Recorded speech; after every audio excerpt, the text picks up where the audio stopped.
What's going on, Legionnaires, and welcome back to Comic Breakdown. If you're new to the channel, do me a favor and hit that sub button, hit that notification bell, and make sure you don't miss any of the awesome content we have coming out. Now, for this video, we're going to be jumping into Heroes Reborn, issue number 2. Now, if you haven't been keeping up with this line, go ahead and check out the link in my description as well as the top of this video. It's going to get you completely caught up on everything that's been going on in this line. Now, this is written by Jason Aaron, and we didn't talk about it much in the last issue, but what they're doing with this is Squadron Supreme. Now, Squadron Supreme, it's kind of Marvel's answer to the Justice League. Almost direct copies in every single way. And in the last issue, Blade kind of woke up to a world that no longer had the Avengers in them. And instead, Squadron Supreme, they were the Earth's mightiest heroes, if you will. Now, with that being said, let's dive into this breakdown. Alright guys, so issue number 2. Issue number 2 picks us up some years ago, with Galactus making landfall on Earth. Silver Surfer leading the way. Now, Hyperion, he's kind of excited about this. Like, not gonna lie, this is something he's been looking forward to, because while his story is almost identical to that of Clark Kent, Galactus is the thing that his parents sent him away from. Galactus was taking over his world. And so this was his chance to get revenge. To get revenge for his parents, for his planet, for all of his people. This was his chance to prove that they didn't all die in vain. That sending him here wasn't a mistake. That it has some kind of purpose. And this is when Silver Surfer, he lets Galactus know that there's something coming in. Something coming in at speeds that are even faster than him. And this is where we see Hyperion literally blast straight through the head of Galactus. And this fight is freaking over. Just like that, it's done with. Hyperion just mopped the floor with one of Marvel's greatest enemies. And so we're seeing how strong he truly is. So for all intents and purposes, he's Superman. That's really what he is at the end of the day, and he really does try to do what is best for the people of this planet. That he really does want to help these people. He may have a very violent and strict way of doing it, but he truly believes he's doing the best thing. I mean, this guy's a 9th grade history teacher, and we see that in this panel where he's sitting here just grading papers, grading a paper that's actually kind of unique to the story, because the paper is talking about the disappearance of Captain America. But these are kind of his moments of solitude, if you will, his opportunity to really stay connected to humanity. One thing Power Princess, one thing she wants to do is kind of build a city or a kind of hall of justice, if you will, but he doesn't think this is necessary. First of all, he doesn't want to seem like he's lording over them. He doesn't want to seem like a god. He wants to avoid that at all possibilities. Because at the end of the day, his name is Mark Milton and he's a 9th grade history teacher. Now, this is where we see Hyperion. He meets up with Reed Richards. Now, Reed Richards, he isn't Mr. Fantastic. He isn't in the Fantastic Four. He's just a really smart guy. Now, Reed Richards, he lets him know that there's something wrong with the negative zone portal. Something's going on, and Hyperion, his biggest concern is that Dr. Doom escaped, but they're not 100% sure. It's a very big possibility right now, because that's where they send all their big bads. If they can't handle them, if they're too much, they send them to the negative zone. And so what's happened is that there's been a breakout. This place is highly unstable antimatter universe. It was never meant to be used as a prison. And so when they all sent Dr. Doom through there to be imprisoned, others were waiting for that thin tissue between universes to become thin enough for them to break through. And that's exactly what they did. Now, while most of these individuals that broke through, they're nothing extravagant that he can't handle, but some of these guys are some heavy hitters. And so he's gonna have a big day of work cut out for himself.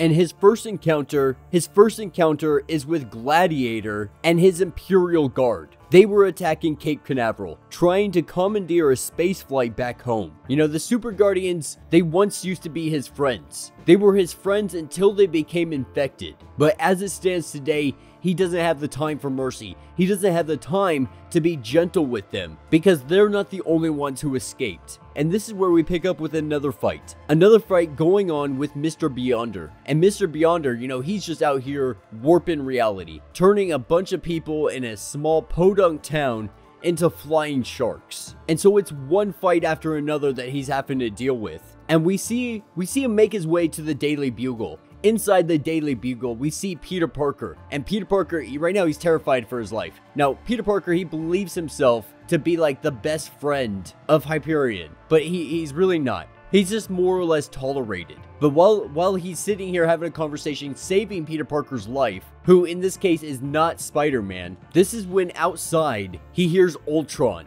Now, Ultron is a literal giant mechanical kaiju, if you will. You know, Henry Pym used to be a friend of his. He was a good individual until one day there was an accident. He was consumed literally by Ultron, and now they're kind of one. But more than anything, he's Ultron, and he wreaks havoc anywhere he goes. But this is not any kind of match for Hyperion. Hyperion literally just folds him up like a soda can, like it's absolutely nothing. We're just seeing the true extent. If Superman ever actually did come into the Marvel Universe, how many individuals wouldn't actually be able to stop him? How much ridiculousness he could literally destroy. But with all of these individuals that he's been rounding up, there's still one more left. And it's the worst one of all. It's going to be the hardest fight for him. And this is when we pick up in his 9th grade high school class. And we have somebody sitting in the front of the class, but it's not Hyperion. No, it is the one and only Hulk. And he's sitting here, he's trying to talk to these kids.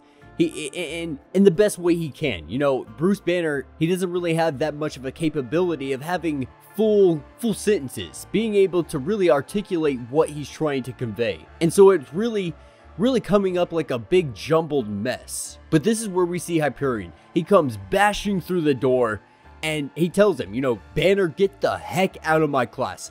I don't know how you found out my secret identity, but you're gonna pay for this. You're not going to put these kids in danger. And the whole time Hyperion is beating the crap out of the Hulk. He's trying to get information, you know, trying to figure out how Bruce Banner knew who he was, how he knew to come to the high school, how he knew where he teached. And Hulk, you know, he lets him know while fighting back and giving him some good punches that Hulk now knows too much. He knows that the world is wrong, that the people are wrong, and that Hulk's friends are missing. And he asks, where are Earth's mightiest heroes? Where are the Avengers? But this fight, it keeps escalating. These are literal titans sitting here battling. And as this fight continues on, Hulk eventually gets hold of Hyperion. He grabs hold of him and he's going to crush him. You know, Hyperion's scared right now. He's legitimately worried that the Hulk might actually try to kill him. And the thing is, he knows that the Hulk, he might actually be able to do it. And so he has to do something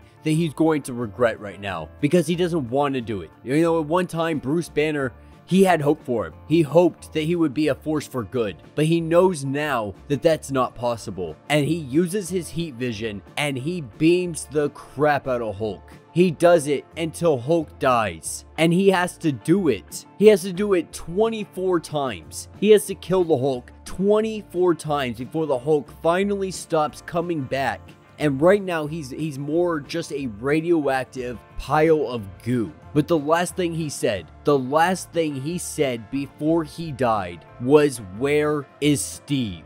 And this fight comes to an end. Now, picking up the next day, we have him teaching his high school class. And as he's sitting here teaching them just, you know, basic history, he's going over all of the essays that he graded. And that's when he comes across the one that's talking about Steve Rogers. And this gets him thinking. And so he goes off. He goes off to do some research. And he digs in some old Pentagon files to try to find the location of where Steve Rogers might be. Now, from what he could tell, everything was done at the time to try to recover his remains. Still though, he checked icebergs. He checked every inch of the seafloor with his own eyes. And there was absolutely no trace of Steve Rogers. But he did find something else. Deep inside an ice fissure, he found evidence that somebody had been there recently. Not only had somebody been there, but somebody had pulled something out of the ice. And so to try to fully understand what's going on here, he needs some time to meditate. And so he goes into the sun. He goes into the sun to charge himself up and to give himself some real clarity. He does this to remind himself of the truth. And that truth in his mind is Captain America is long dead. Hyperion is the super-sentinel of liberty. From now and for all tomorrows. And this world is the truth of all truths. So regardless if this world is fake or not, he's going to defend it and make sure that this reality stays as the true reality, as the only reality. Now this is when we're taken to the next day. And in the next day, he's kind of giving it another history lesson. And in this history lesson, he's talking about all the triumphs and the tribulations that have come from individuals like Power Princess and Namor and a few other individuals. But as he's teaching this class, he hears a whoosh, and then a homeless man, it appears to be a homeless man, sitting outside of the school. And so of course this individual isn't met by a teacher, but this individual is met by Hyperion. And he asks this guy, you know, can I help you with something? And for the most part, the homeless individual, he's not doing much of a small talk. And he lets him know, you know, like if you don't have business here, if you don't have anything to actually do here at the school, I suggest it's time for you to leave. You should get on your way. And the homeless man lets him know, you know, he's just a homeless vet that the world doesn't care about. But it's nice that this school has its own superhero that's literally watching after it. Now, as this conversation is going on, Hyperion is trying to figure out why his atomic vision is shorting out anytime he tries to scan this individual. And Hyperion, he asks him, you know, do I know you from somewhere? Is there somewhere that we might have met before? And the old homeless vet just says, no, you know, I'm nobody of importance. I'm someone that's easily forgettable. But he goes to shake his hand. And as these two shake hands, Hyperion thinks to himself that it actually hurts. His grip is actually strong. And in this individual's presence, he feels weak around him for some reason. Now, Hyperion wants him to come with him, but before he even gets the opportunity, he's whooshed away. And just like that, he's gone without a trace. And this is where he pops up because Blade is the one that brought him in there. Brought him in there to kind of see how the world is. And this old vet, he tells Blade, he tells him he's sorry, that he's seen enough and he understands now. You know, first he got woken up and the first thing he sees is a freaking vampire. You know, the reaction is to punch and run. But he's seen and he's heard enough to know that the Blade is right. And that this is all wrong. Because while he was in the ice, he missed so much. Because this individual, this old homeless guy, this veteran, is none other than Captain America. And Blade lets him know that he should probably sit down because Blade is about to let him know everything. He's going to let him know everything that's been stolen from them. He's going to tell him about the Avengers. And Cap tells him, you know, don't tell me. You need to show me. Because between the two of them, they have a lot of work to do. And that will be the end of this issue. So let me know what you guys think down in the comments. Personally, I'm really enjoying it. This is the breakaway from the regular comics that we have going on. And I love when Marvel really takes their stance on the Justice League